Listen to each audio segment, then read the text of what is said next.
Hello, and thank you for tuning in. I am the Rogue Savage. The subject of fake news has been a topic of wide discussion lately, and a recent example has been met with explosive effect. And I think they ought to apologize to start with Michael Cohen. Sir, since you're attacking us, can you give us a question? Mr. President-elect. Go ahead. Mr. President-elect, since you are attacking our news organization, can you give us a chance? Your organization. You are attacking our news organization. organization. Can you give us a chance to ask a question, sir? Go ahead. Sir, can you state, Mr. President-elect, Go ahead. can you state She's asking categorically, a question. Mr. Don't be President-elect, can you give us a question? be You're rude. attacking us. Can you give us a question? Don't be rude. Can you No, give I'm us a not gonna give you question? I'm not going to give you a Can question. you state categorically? You are fake news. Sir, Go ahead. can you state categorically that nobody... No, Mr. President-elect, that's not Go ahead. appropriate. And that was our very own President-elect Donald Trump ripping into senior White House correspondent Jim Acosta on Wednesday after CNN and Buzzfeed reported an unsubstantiated dossier villainizing Donald Trump amongst others. CNN excluded details from the dossier, stating that Trump was briefed by intelligence officials who believe Russia had compromising personal information about Trump and planned to use it against him. However, BuzzFeed actually published the entire dossier. This document does present some claims that could prove to be personally compromising and embarrassing for Trump, including a claim that Trump received golden showers in a Moscow Ritz-Carlton hotel, which sparked a golden showers and hashtag POTUS trend on Twitter. Now, the article does state that the information within was unverified, but they published it anyway, stating that they wanted the American public to decide and validate the information for themselves. This was a stance BuzzFeed's editor-in-chief took as well. So if BuzzFeed even admits that the information within this document was unverified, why publish it? Why this particular document? Especially considering your crusade against fake news. But this was a document that was not just circulating at the highest levels of the intelligence community, the most powerful intelligence officials in the country, referring to it in briefings to the President of the United States, President-elect, reportedly, disputedly. Mm-hmm. The political elite, top elected officials, the Gang of Eight, right. John McCain saw it. Certainly the media elite had it. Right. And I think, and didn't just had it, we're starting to act on it. Harry Reid had written a letter referring to it. Okay, so basically a bunch of bigwigs are talking about it. Okay, got it. But why aren't you?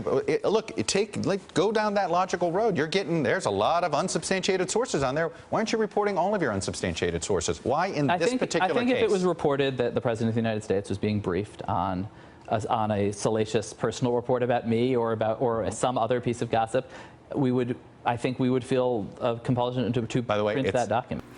Okay, so you felt that if the President was having this discussion with his intelligence officials, then it would be worth talking about.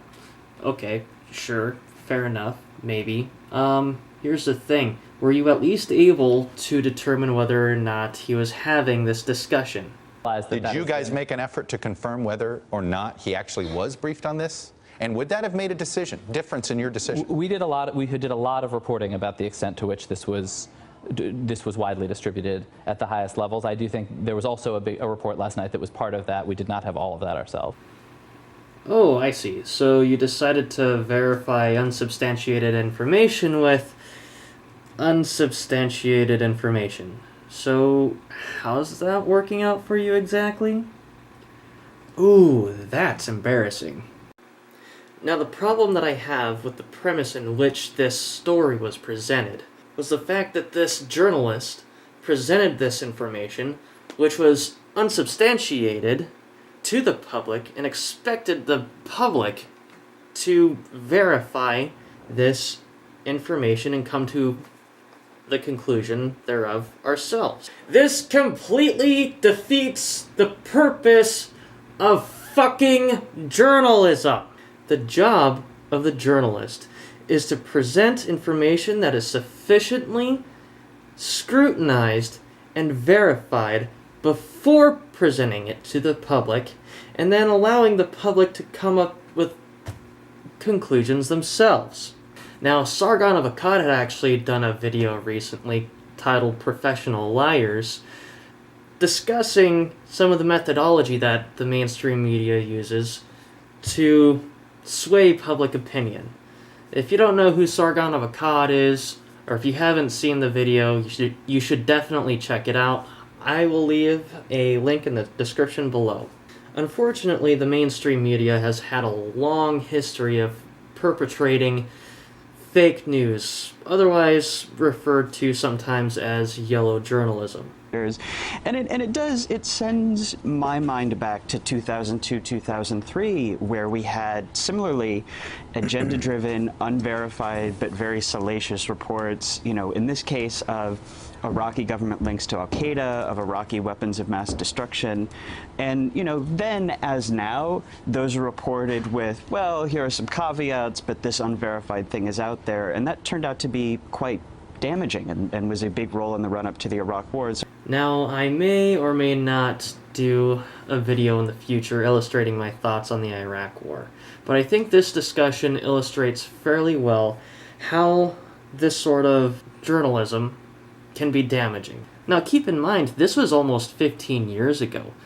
The term yellow journalism was coined in the 1890s, and some actually say that we were led into war with Spain in 1898 due to misreporting of USS Maine. But with the advent of the internet providing the general populace with the means to almost instantaneously fact-check the accuracy of the mainstream, I can't say I blame people for no longer putting their faith in organizations like CNN and Fox News, etc.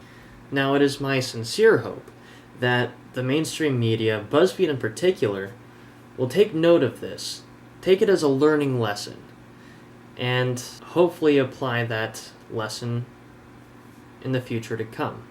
After all, the last thing I want is another war. But on that note, I want to thank you again for tuning in. If you like what I do, please like, comment, subscribe, check out my Patreon, and I'll see you next time. Savage out.